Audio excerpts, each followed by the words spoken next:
show from Teachers Talk Radio. You can catch up with all our shows by visiting our YouTube channel or by listening back at ttradio.org.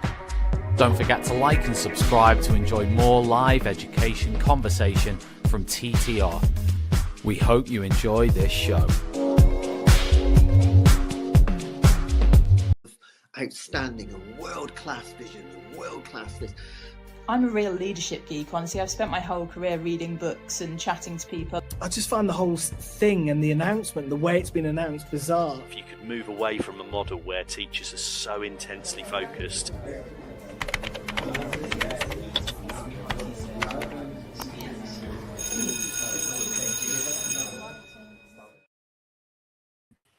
Hello and welcome to the Late Late Show with myself, Lee Pace, and two great guests tonight, Kieran and Tom, who I'll talk to a little bit more in a second. I've just managed to avert a near disaster when my battery thing came up. The laptop is plugged in, but I didn't switch the plug on, so I had to run away from my post for a second. So welcome to the show, entitled "Are Behaviour Policies Draconian?" And I think the context, the idea for the show popped in my head. I was reading something, I think, in the Independent, of a complaint about a behaviour policy, and I think it was uniform, and I think there was a zero tolerance element to it, and you know that evidence of one student at one school, somehow they deduced that all academies have zero behavior policies, and that was it. You know, it's all terrible. Well, I want this show to be about how amazing, what great work teachers do. That's why I've got two teachers from an SEMH school this evening, so I'm really looking forward to talking to them. But first, and unusually, I normally go straight to the guest, but I thought this is not a monologue, far from it, but I just thought I'd explain my journey, 24 years, and what behaviour was like when I started and what it's like now. And things are very different, but perhaps not how you expect to hear them. So I started teaching in 2002, and we'd have like a behaviour management seminar, I think, on my PGCE, which I went to Aberystwyth. And I think that was pretty much it. When I started teaching, students just seemed to come into school, or pupils as I call them then, because I worked in primary. I had a lovely year 3 class, and they seemed to know classroom etiquette. They just seemed to come in and kind of crack on. And if there was a problem, because there is problems, you know, there's 30 of us in one room, there's going to be some issues. We just sort of dealt with it there and then, and we just carried on, and that was it. So I doubt back then I would have known what was in the behaviour policy, what it said. I don't think I would have known. Then I went to my second school, and we had these charts, and they're called Good to be Green. So there's like a wall chart with little pockets and sort of credit card size little cards, green on one side, red on the other. So you have to stay green. Stay green means you're doing well. You're doing well. And when I look back, I think that's perhaps the first indication we have to start just to manage behaviour a little bit more than we had to before, because you know that was very visual. It's not something I think is promoted now, but their names were very visual, and you could see if someone was red. I think some people would definitely disagree with that, but it seemed to work well. And then we had COVID, and all of a sudden students and in some sense parents became very detached from schools because they weren't in the building, and that made things really, really hard. Teaching online, remotely, so classroom etiquette wasn't a thing. Your etiquette came from your house. So yeah, and what I remember when students started to return after COVID, the biggest difference I initially spotted was they just didn't have any equipment with them. They come to school and they didn't have a ruler, they didn't have a pencil, constantly giving out equipment, and that's kind of frustrating. And their social skills weren't perhaps what they used to be, or they were very different. So, you know, fast forward a few more years, and you know, the government have really latched on to what they perceive as poor behaviour in the classroom, and it needs dealing with. They employed a behaviour czar, Tom Bennett, And a lot of his work's very influential now. Particularly, I think, for me, I'd never heard of a behaviour curriculum until 5 years ago. And now in our school, we have a behaviour curriculum. And yeah, I think what's very easy to do, though, it's very easy to criticise the students. I know it's very easy to say because I'm old now, but harking back to the days when I was a lad, I simply didn't have all of the distractions they had to deal with. I only knew what my friends were doing if I was with them. I only knew what was in the news if I was watching the news. I had no idea what's going on in the world. Now they've got social media, TikTok and WhatsApp. They know everything that's going on, and I think they bring all that to school.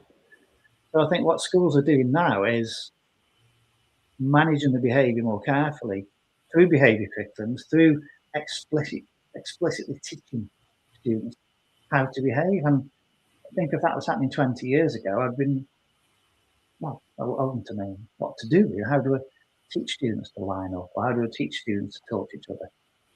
But that seems a requirement now. I don't think anyone's fault. I think that's how it is. And I think schools are doing great jobs of it.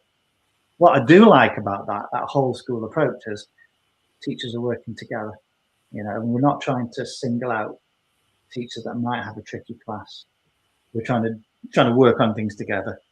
And yeah, and I know there's some controversial figures out there, Tom Bennett being one of them. But I don't buy into people calling him bully boy and stuff like that. And I've seen that on LinkedIn. I think that's, undermine your own argument. I saw I thought it was a really good speech at Teachers Talk Connect in Manchester by Alan Ebenezer. It's a fantastic name. Look him up. He's a head teacher that really specialises in bringing schools out of difficulties where students' behaviour has become unmanageable. And the controversial thing he said is, we need to stop mollycoddling students. And I think people have taken that as students are being mollycoddled. But I think what he's saying there is the adults that have got to sort this out. It's easy to blame the students, but also wrong. So I think that's where I'm at.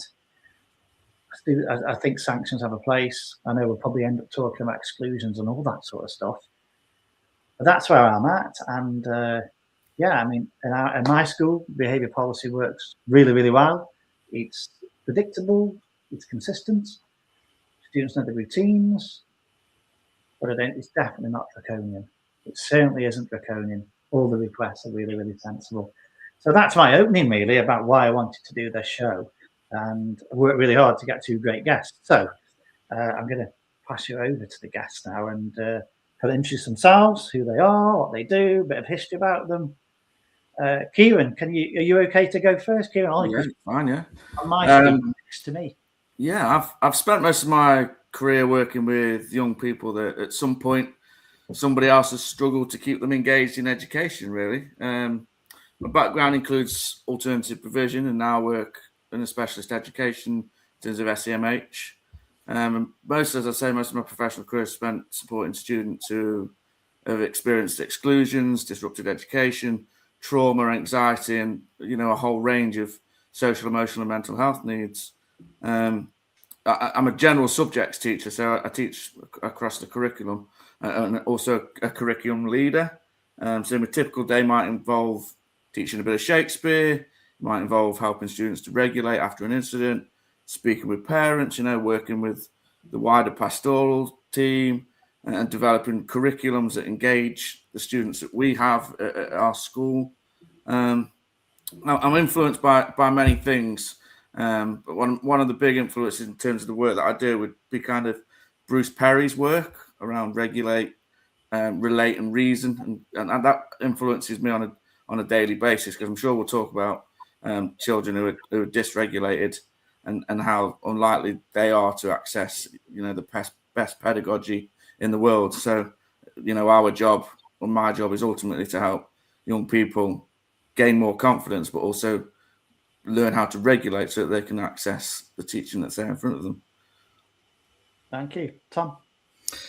Yeah, so I'm Tom. I work with Kieran at an SEMH setting. Obviously, I've worked with in mainstream for 7 years at the same school with Lee as the deputy head.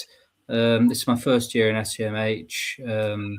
I'm a general subject teacher, so I teach across the board.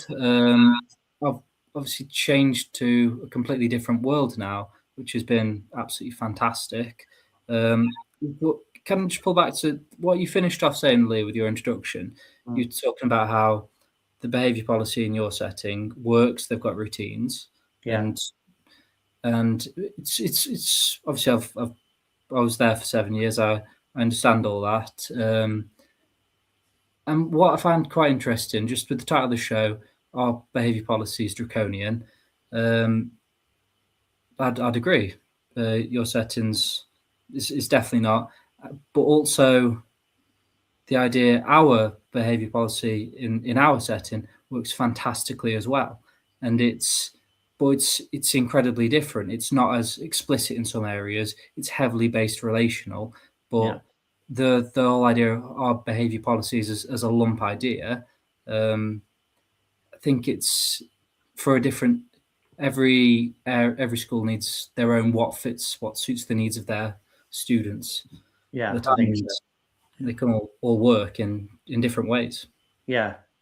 So do you ever consider that if we talk about behaviour policy as a general thing, and I'm thinking, dare I say, Michaela School, or a very, very, very strict behaviour curriculum, do you think the potential is that could take away from the relationships?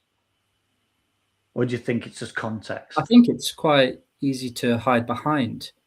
I think the most effective behaviour management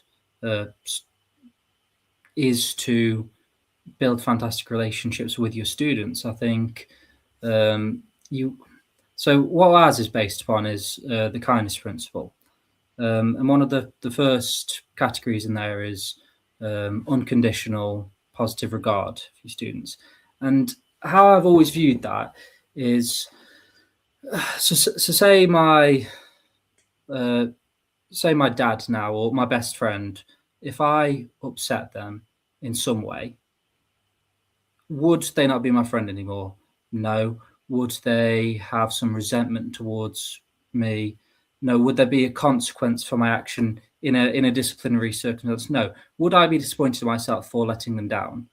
More so than any punishment or any consequence in that manner, I would feel more let down in myself. And that's what I think a relational behaviour policy is built upon. You build such a strong relationship, you don't want to damage your relationship with that person by doing something that could affect that. And I think that's what makes it so powerful. So does that make it harder to hold them to account, though? I think it gives them the tools to hold themselves to account more readily, because that's the idea of a behaviour policy. It's giving them the tools to be able to self-regulate, gives them the tools to take it into further society, because that, we want them to leave as the best versions of themselves. You put in that real effort to give them every chance for the future. So I think it's far more powerful to have them be able to hold themselves to account more than you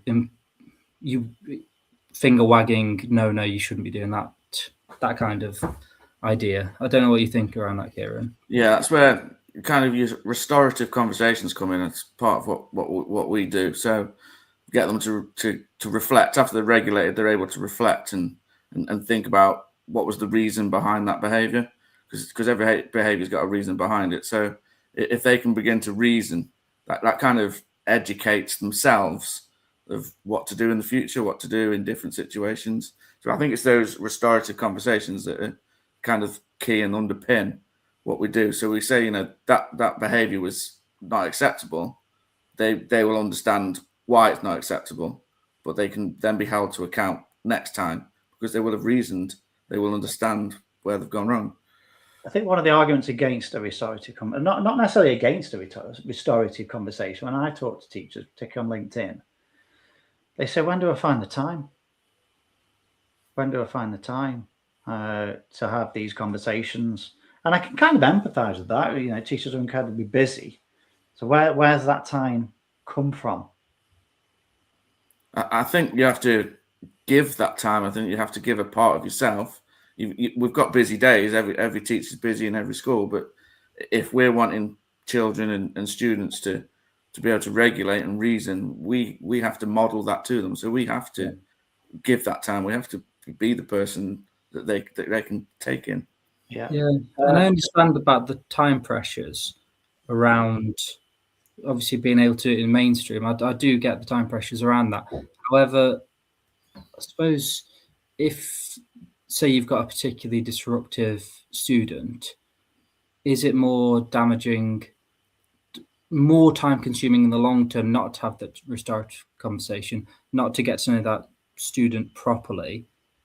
Because if you manage to get there, then the disruptions in your lessons will be lesser in the long term as well, and you've built a stronger relationship with the student. Now, I understand in our setting we're also incredibly busy, but there is more time to have those conversations. But it's worth its weight in gold, in my opinion, to be able to take that time and just I'll keep repeating it, just build that relationship with the student. I think it's everything. Put in an authentic, genuine care and trust in that student, and it'll be paid back, I believe. Yeah. So Tom's asked, I think, Kieran, what he'd like you to expand on. You said behaviour has a reason behind it. So what do you mean by that? Because I think in a black and white way, some teachers might say the only reason behind this behaviour is this student just wants to disrupt. They just want to be difficult. That's the only reason they have. Some people might say that, but I suspect you're going to disagree with that view. Yeah, I do disagree. I think students come with different baggages on different days, and their ability to hold that internally is different for every student. Every student has different levels of resilience. So, in terms of kind of trauma-informed practice, there's some sort of attachment that they are seeking through the behaviours that they display. So it's through our relationships that we would understand, we would have a knowledge of what that might be and how we can meet that need. I think behaviour often is an unmet need. I don't think any child is inherently wanting to disbehave. Yeah. They might disengage, they might find things difficult, and that could be a reason behind the behaviour. But I don't think anybody is willingly wanting to just destroy a lesson. Yeah. I think, again, in the comments, Tom has, the suggestion that a restorative conversation in your setting is a very different beast, perhaps, to a restorative conversation in a mainstream setting where you've simply got a bigger class. Do you think that's fair? I think, absolutely. It's fair to say it's different. It's, I've only just moving into this SEMH Zen setting. I'd still argue it can be done in a different way. It's because you can find a few minutes here and there in a mainstream setting so particularly I'm thinking more form groups, that type of thing, where you can have the conversations in passing, just little more snippets to build the relationships, to just more of a check-in style over sit down for an hour formal conversation. Not that we'd do that in our setting anyway either, because that's could be quite trauma inducing in that circumstance. Depends what one of our students has gone through. But I think they can look different, but it's the same. It's still a restorative conversation. I'd suggest. And I think there's two things. I kind of agree with Tom, not you, Tom. Tom on the comments. I think some young people just want to mess about and have a bit of fun, and that becomes disruptive in its own way. Because I would have been one of those students, and we've all been there. But I think at the same time, in terms of restorative conversations, it's dead easy from mainstream. It's really easy for us to say, well, you've got smaller classes, it's easy for you. But I don't think it is, because if you've got a class of 8, probably those students need lots of restorative conversations throughout the year. I've got a class of 30. I probably don't need many. So I think that there probably is more of a balance than people perhaps think. But I do think some students just want to have a bit of a laugh. And I think that kind of thing, that boisterousness, or what do Ofsted sometimes call it, overzealous. I think I've seen that on some reports. I think that's quite low level and easy to address with clear routines, clear sanctions, clear, behaviour curriculum, as I would call it. So I think it's a bit of a double-edged sword, and I think it's So let's move on. So I just want to take the student's perspective. I was debating with Victoria Bagnall on LinkedIn earlier, and she talked to me about. I put a post out there about behaviour policies. I think I kind of poked the hornet's nest a bit by saying news does in school have rules, because it was that one. And she said she talked about student agency. What role do students play in developing, either the behaviour curriculum or behaviour policy? And I said, to me, that's really, really difficult. That's really difficult because there's one of me and 30 of them, or that's scaled up as we go to bigger schools. There might be 2,000 students and 250 teachers, but still well and truly outnumbered. How can you give agency about one particular policy to 2,000 students? Really, really, really tricky. She argued that's quite authoritarian, and I have great debates, and I keep saying this to Victoria. People forgot how to debate like we are, and continue to be sensible. But she said it's quite authoritarian. I thought, well, I think there's a role for authority in the classroom. I think it's really important. I was on a philosophy for children course 20 years ago now, at least. And the trainer said, what you want is maximal authority, minimal control. That resonated with me quite a bit. And you want that, you want to be seen as a person with authority, because I think that's how students sometimes feel safe. I don't know how you think about that. So that word authority, is that misconstrued, do you think? Well, I was just as you finishing that, I was just thinking, so in the classroom, of course, the teacher has to have the overall authority so that all the students feel safe. They've got somebody, they've got a strong, positive relationship that they can rely upon.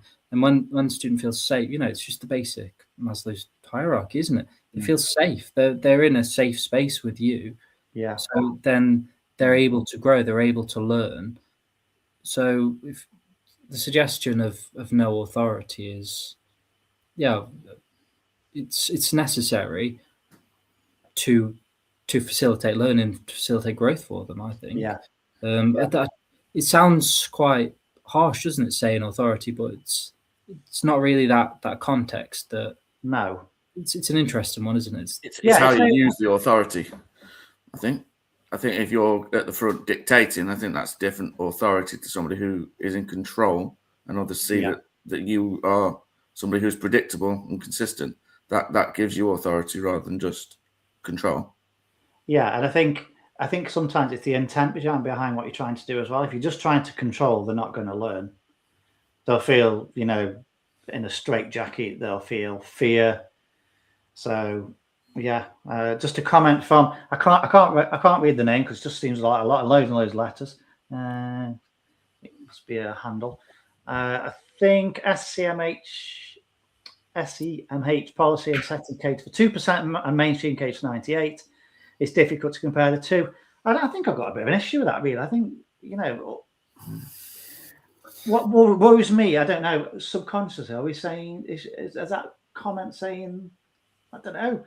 I think all students are equally important. And we had a conversation last week, Kieran, and what I loved about your thing on this is you still want them to get good qualifications.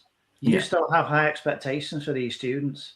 So yes, they're different settings, but they are comparable.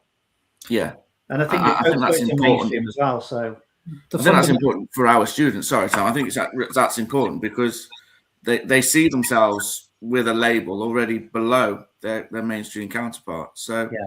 it's that Pygmalion effect. If we tell them that they're lesser, they're going to achieve less. They're going to want to be lesser. Yeah. So I think holding them to the highest expectations and giving them the entitlement to the same education as their mainstream counterparts that's important. I think it's really important to me. Yeah.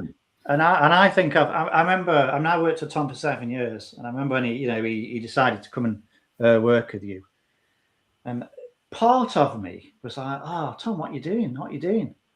I thought, you're not going to be teaching much, but that's my misinterpretation of what's going on. Completely, I was completely wrong. And then I've been speaking to Tom since September, and I don't think you mind me saying, Tom, that you absolutely love what you do. You think it's amazing. You both talk about high expectations. You both talk about you want the very best for them, regardless of circumstance. You want to give them the very best chance. And I've certainly learned a lot. So are the two comparable? Yeah. Well, I think so. as well, the fundamentals, the reason why, for me, my main strength area is building strong relationship. When I was working in mainstream with Uli, that was always my strongest area. I could always build good relationships and make them, the students would want to be in class, they'd want to be working, and that's so transferable into SEMH, and that's why I take so much joy from working with the boys I work with now. It's it's fantastic. They're brilliant to work with. Yeah. But I do think the fundamentals of behaviour and relationships is transferable between the both, because it is, and of course they've got completely different needs in times, but the fundamentals are the same. It's basic human positive relationship, isn't it? So I think at this point they're saying, but yeah, Kieran, I was stalking you the other day on LinkedIn, so as I do, and I really liked your post about the £5 note. Do you mind just telling listeners about that post? Is that okay? Yeah, the post, it comes from a simple idea, really. So it shows a picture of a crumpled up £5 note, and it talks about the fact that crumpled £5 note still has exactly the same value as a pristine one, but most of us instinctively would treat them differently. I remember getting a £5 note in cards from aunties and grandparents, and it was always a freshly printed one straight from the bank. It wouldn't have been one that had been rolling around in their pocket. And I think most young people see themselves as that crumpled note. They've been shaped by all the things that have screwed them up and thrown them back out again, kind of failure, trauma, rejection, anything like that. And over time, they begin to see these experiences as who they are and who they'll always be. And it's like I said before about the Pygmalion effect. And that's why expectations matter, because children will often borrow our belief in them before they can develop their own. And the question I was really asking in that post is, do we, as educators, as adults, see the child, or do we see the crumples? Because the value in that child's never lost. And that's what keeps me passionate about education, is that every now and again you see a young person who begins to recognise their own worth, really. And I think that's a privilege for me every day to be able to do that. Yeah. I did like the post. I just want to push a bit on sanctions. Can we just talk about sanctions? Because there's a lot out there who would say, yes, it's really important we have restorative conversations. Yes, we treat students like the £5 note, some more crumpled. But within all this, during some instances, there'll be there might be a victim in all of this as well. So I don't know, it might be a case of bullying, or they would say, well, they need a sanction. Some of these students need a sanction. So how does that work in an SEMH setting? Given that, you've got a good relationship with them, does it ever go so far that they need a sanction? So it's quite a common thing in mainstream. They get detention, or they might get a behaviour point, whatever, a demerit. There's all sorts of different words for it. It's not unusual to have that. I suppose just on the general broad sense, I don't want to dig into specifics. No. But on broad sense, so Well, broad sense, do sanctions work? Well, we talk about detentions, and I mean, obviously, again, we've worked together for years. How often do you have the same student in detention? Okay, well, if that student's had 3 after-school detentions, is that working for the same thing? Then you've also got, at the point of the sanction, say they walk out of that after-school detention. I'm not doing it. Okay, they walk off. Where have you left yourself there? Okay, well, they're going to be in isolation. They walk out of isolation. So you spiral it. Okay, and at that point, for something that could have started minor, be nipped in the bud with other ways.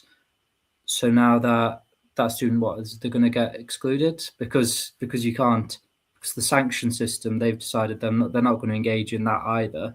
So that's not going to work. So I'm not going to say sanctions don't work either, because I think there's a place for, it depends on the setting, of course it does. But do you then, what's the final thing? Exclude the pupil because they won't, or the student because they won't engage in sanction? They're walking out of isolation. They're not sanctionable in the setting. Yeah. And then is it then someone else? They're gone now. Is that somebody else's problem to deal with, or that's my issue. Yeah, and we all know exclusions they've actually come down a little bit, I think, in secondary, but they're up in primary. And I think if you look at the data, year 10 seems to be a spike. You can read into that what you will, but I think I did a really good show about 3 months ago, and it was about the school to prison pipeline. So I disagree with that phrase because it implies schools cause people to go to prison, and I don't think schools cause that. We might say the system to prison pipeline. That might be a better way of saying it. It doesn't sound as nice. It doesn't sound as cool. So I had 2 people on the show. I had Graham Frost and David Breaksby, and they both serve time in prison, but both come out and do loads and loads of work. And what they were saying was, we talked about restorative conversations and stuff like that. I really love what David Breaksby said. He says, I just want teachers to teach, but they need support from others. They need a system that really does support them. And I think sometimes, it's amazing the conversation you're telling me about. I see it in our schools, just incredible stuff that goes on, but it often lands at the shoulders of the teacher. As do, I think, a lot of things. I think there's definitely room in the system for more staff, more money.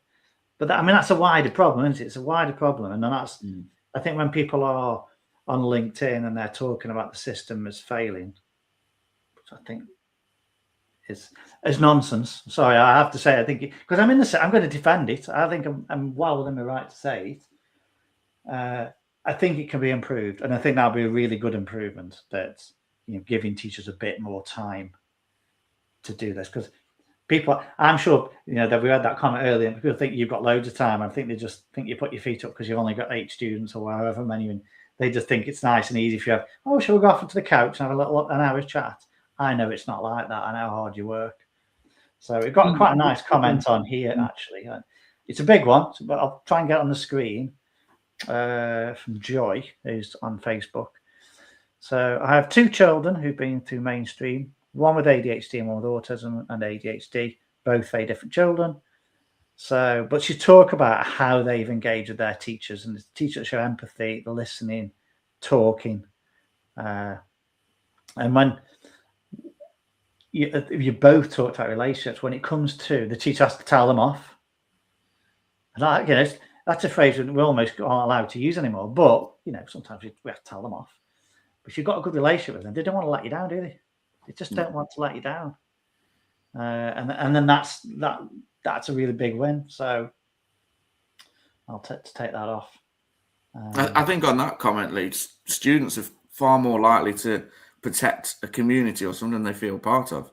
So if they've got that relationship of trust, they don't want to disappoint the person that they trust the most.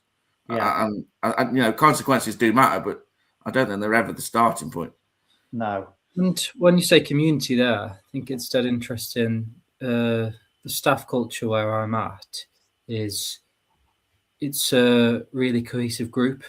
Now, so if there's we don't have break time. You're on duty every break time.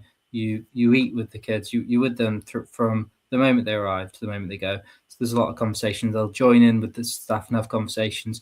It's all the staff are linked, and we're modeling good relationships with each other. So, and they're joining in and conversational, and just the way it all links together, it builds the big community around it. So it's a really, really positive way we do things to teach. Because obviously, like I say, you've got an explicit behaviour curriculum. Yeah. As is very implicit, day in, day out. It's what we do.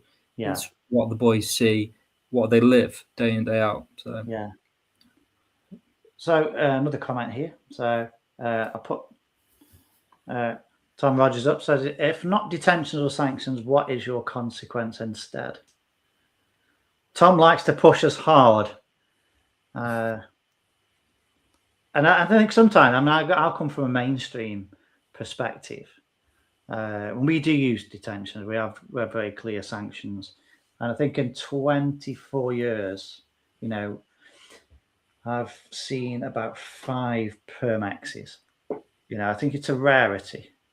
It's kind of like, I suppose, a mainstream school sort of runs out of resource, runs out of anywhere to go. So I've got me in my head like a boxer in a corner, and there's just nowhere to go. We've tried what we perceive as everything. Now, my understanding of some students at your school, have they been excluded? Yeah, but obviously that is rarely. It's a very rare circumstance. No, I mean, you don't exclude. In my time. Sorry, what did you say then? I didn't mean it in that sense. I mean, like, some students in your school may have been excluded from other schools. Yeah. I don't know. Yeah. So that's from a mainstream perspective. So what are you saying? The main consequence is that they let themselves down, or they feel that they've let their teacher down because of that relationship? Yeah, we're not punitive in our sanctions. So it would be the conversation. It would be sometimes they will have time away from others where they can regulate and reason. Yeah. And we'd never want to be punitive. So it's always about finding the positive in kind of turning that behaviour around and getting the win rather than punishing the behaviour. So if they can turn it around and you can say, well done, Tom, that I'm dead proud of you because you were struggling this morning and you've turned that around and had a great day. I think that's more powerful than a consequence. And that's a really powerful teacher mindset as well. It's more like a dysregulation, and that they're in an SEMH setting. So if they are dysregulated, you don't punish. It's like if somebody in a SEND school and they really, really struggled, it was their cognitive ability they struggled with. You didn't punish them for not being fantastic in mathematics. You teach them way around it. Yeah. It's a really difficult one. Obviously, it's a quite a specific setting that we're in for that, but you can't punish away SEMH needs. No, I think it's incredible. Every school, every classroom are incredibly dynamic and complex places, aren't they? Where we'll hopefully get most things right. Occasionally make the odd mistake because we're just human, Another comment here. So students need discipline far more than need punishments. And I kind of, differentiating discipline from punishments. And I suppose my interpretation, or part of my interpretation of a behaviour curriculum, would be to develop that discipline, but in a real positive sense. I think when we think about discipline, we tend to think negative. But I'm kind of sporty and running and did football, but when you're in a football team, you need to be really, really disciplined, and that's a really good thing. That you're in a team, you're all striving for one thing. And I think there's some connection there with classrooms. I think I'll put it back up. Sorry, there you go. Didn't give it attention for the last 15 years of my career. Not me. That's JBL on there. So I think, differentiating discipline. The other thing as well, and this is what I remember reading from Tom Bennett's book, and it's sometimes about the language. When I hear the language of discipline, I think it's quite positive. But also conformity. Conformity seems to be a bad word. But I think we all feel quite safe in certain circumstances when we conform. So if we go to a library, we're all quiet because that's what we do. We all feel that's what you do in a library, or you're in a waiting room at the doctor's, you all behave in a certain way, and it makes you just feel good. And I suppose it's similar in a classroom. We all know why we're here, hopefully, to learn really, really well. So, right. I'm going to ask. I've done a £5 notes. So I want to talk about you, Kieran, because you talked a lot the other day about you're just very, very passionate. You both did, very passionate about what you do. So where's that come from? I suppose it comes back to being a young boy, I suppose. I was the student at school that was very capable, but didn't want to be seen as being particularly capable. I might have been described perhaps as a class clown. I might have tried to be the cool kid, and was told so by teachers that I would not equate to much. I lived in a difficult, tough area, and was told that boys like me wouldn't achieve highly, and I would probably end up with a criminal record. And I remember being told that by teachers. Yeah. And it struck me hard that there will be boys that, or children that I've worked with, that they've been told the same thing and have believed it and will sink into the system and become part of what they've been told. So I think that's where my real passion comes from, is, we are the guardians to people's future. And if I can make the difference to just one of the boys that I teach, that's the biggest privilege I can ask for. Yeah. And also you talked about expectations as well, about getting them to, qualifications. And actually, I think that, again, a misconception about an SEMH school was, people might think the last thing you're thinking about is qualifications. And I just found that I found it so refreshing. I was talking to both the other day. I thought, wow, pretty inspiring, really. Yeah. I want the boys that I teach to leave with 5 good GCSEs. I want them to apply to college and feel on a par with their mainstream counterparts, and not even blink that they have a place in this society that they can fit in and they can achieve as much as anybody else can. And that's really important. That's something I know that I personally push, is that curriculum, the strength of getting them on qualification. Well, it feels like sometimes the boys, it's like their perception of society is almost in some areas written them off, and to restore that faith and confidence, that's what makes it fun. If you came in for a day, you'd see how fantastic the lads are. You can see the growth. You go to each year group and they're just being built up from year 7 onwards, and they are leaving with the qualifications, the expectations, and put so high on them, the self-belief, the belief by all the staff, going to collective teacher efficacy. It's just everyone we work with believes that that every student can achieve and every student can leave as the best version of themselves. Like I said before, you say, why are you so passionate? How can you not be passionate about that? It's just, it's making a difference, isn't it? Yeah, I mean, you'll get it, Lee. You know, obviously it feels a bit more visible day to day where we're at, but Yeah, I had the exact same feelings working with yeah, you. So you yeah, could really make a difference to yeah, struggling students' life, or any student. yeah. So I'm just going to quick pause there while I do one of the ad reads. One of our amazing sponsors. So this show is brought to you in partnership with #Learning, publishers of professional development books and resources that support great teaching and learning. One of which is Pupil Book Study by Alex Bedford, and I bought that the other week. It's a really great book, and that's on their website. So level up your professional development today and visit www.learning.com to explore the full range of titles. Great stuff. Right, let's get back to it. So the other thing I wanted to talk about, I want to go back to student agency. So do you think that those restorative conversations, those relationships, give them the agency? They feel part of it. Yeah, I think so.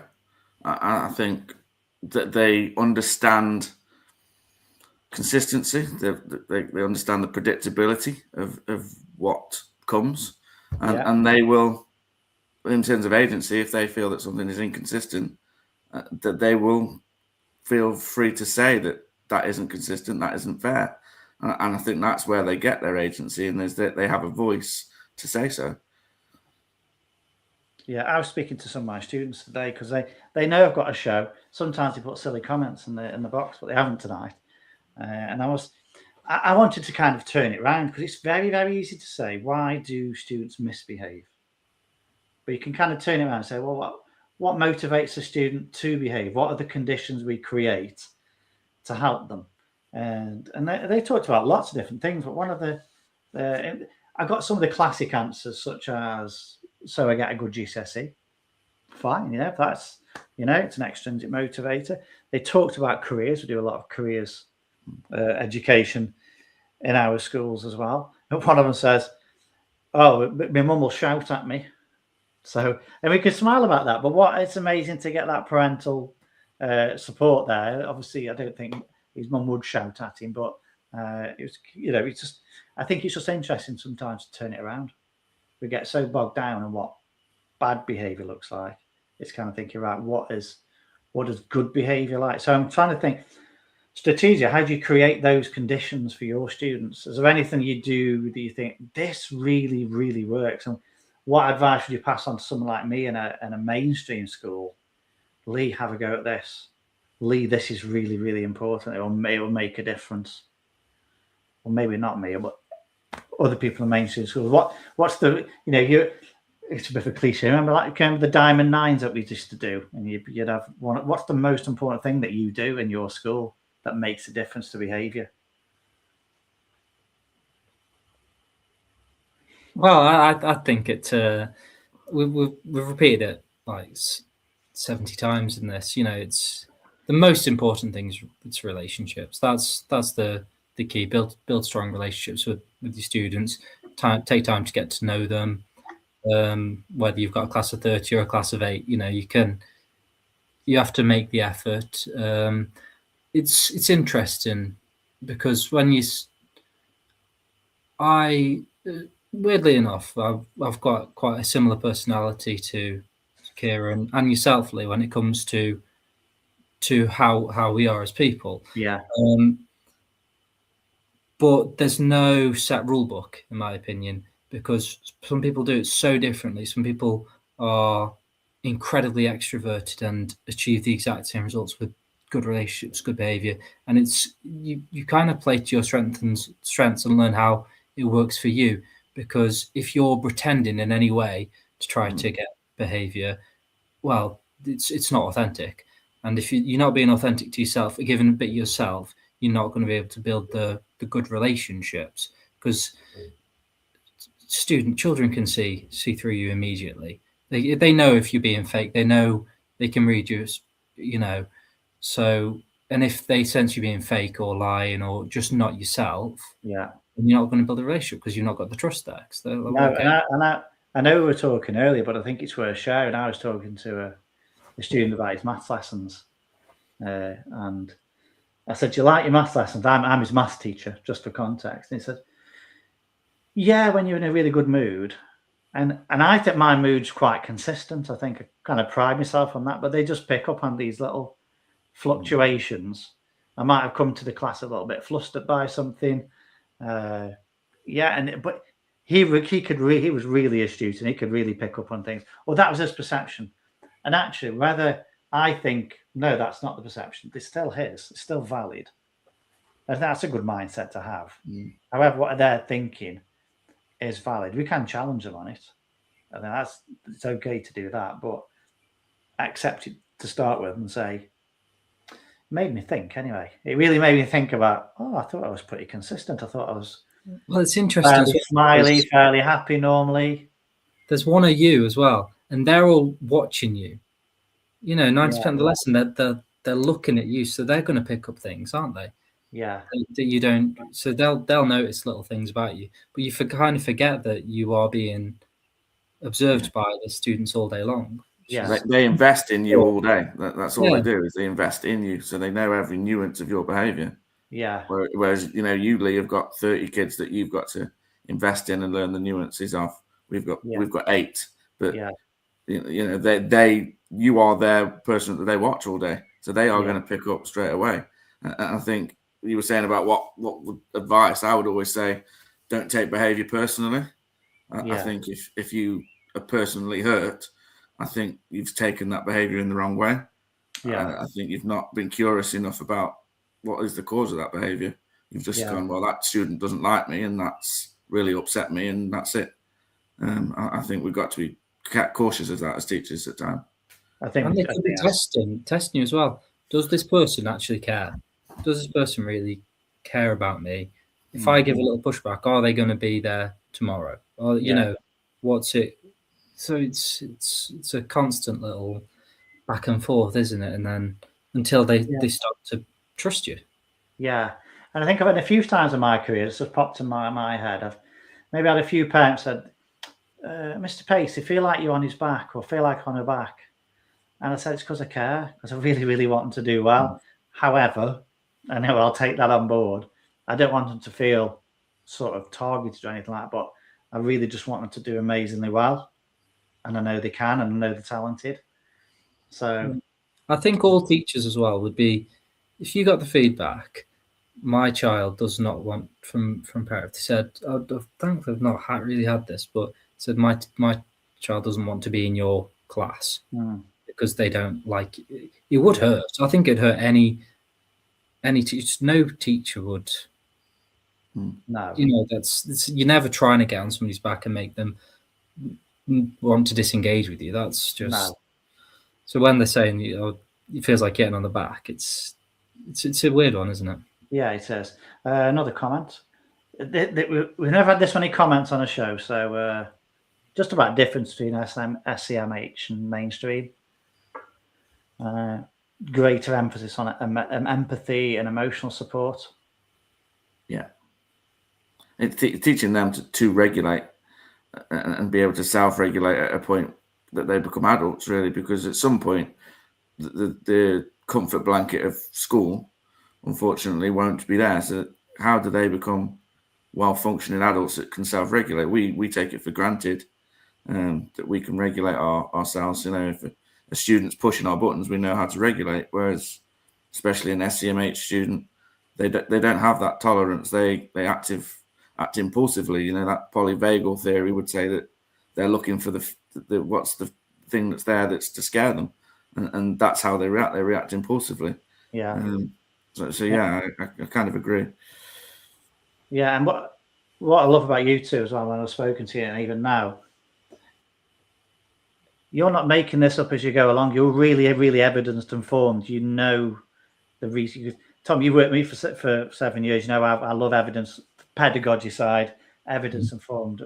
I live and breathe it. But on the SEMH side, clearly you live and breathe the evidence as well. And there's that, the intuitive, the relationships, but there's substance behind it. It's not something you make up. And just One of the things I want to mention, I've not mentioned this on the show yet. When I was young, a long time ago, in the 80s, I had a really good friend. I won't mention his name.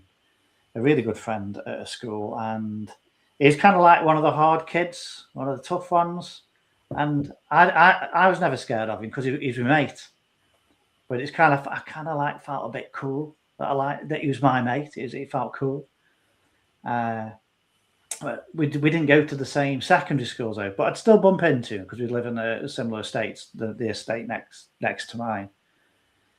But every time I'd see him, he seemed a little bit more rough around the edges. So that was my perception at the time. He fell into drug use, alcohol use, and I decided I thought I wonder what's happened to him. And I looked it up, and I found his name. And unfortunately, he'd passed away in a hostel for people addicted to drugs. And I think the thing that's prompting me is this, this comment here. Somebody focus on the why. Why do I do what I do? Is to help, so that never happens to anyone else. But I'm thinking with you two sitting in front of me. I know you're not sitting in front of me. What if he'd have gone to your school? What a difference that would have made for him. And that's why we do what we do, because it just makes a difference. His life might have been completely different. He might still be breathing, and that sounds a bit massive, but that's big for me. And I wrote a magazine article about it, and I just get so inspired listening to you two. So there's some students. He clearly had mental health needs massively. That people, there's a hostel nearby, and they try to address it, but sometimes he's my age, sometimes it's, well, we can all say it's never too late, but it clearly is for him. So, it's important work that you do. And that comment just came up. So, Surge Youth 2910, thank you for that prompt for me. So, what I'll do now, I'll do the final ad read, and we'll summarize where we're at. So, just give me a couple of minutes. So, huge thanks to Hashat Learning. This show is brought to you in partnership with Hashat Learning, publishers of professional development books and resources that support great teaching and learning in schools around the world. Level up your professional development today and visit www.hashatlearning.com to explore the full range of titles. And the one I'm recommending at the moment, I don't know if I'm allowed, is a pupil book study, because I use it all the time. It's really, really good.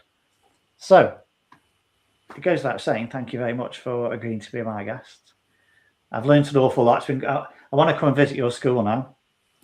Always welcome. If you're allowed to, are you two allowed to give you permission, or do I need to? We've already got permission. Yeah, we're open door, Lee. You're more than welcome. It would be really good to come and see what you do, and how you. We want to show off what we do. So I'm new in that. It's my first year, but I think it's fantastic. So yeah, but at the same time, Kieran, not you, Tom. You've been out of school for 7 years. Kieran, if you want to come and visit me, you're always more than welcome. So it'd be really, really good. So thank you very much. Any final messages before we close the show? I just think, for me, just no thanks. It's been an absolute pleasure. Yeah, cheers, Tom. Really enjoyed it. Thank you for the discussions. Yeah, thank you. Brilliant. Thank you very much. So that's the late show done. Our behaviour policies, draconian. Well, from what we've heard tonight, there's been some good discussion, some good debate. Thanks for the comments. They've really, really pushed us along a bit as well, and made us really, really think about things. But yeah, great stuff. Thank you very much.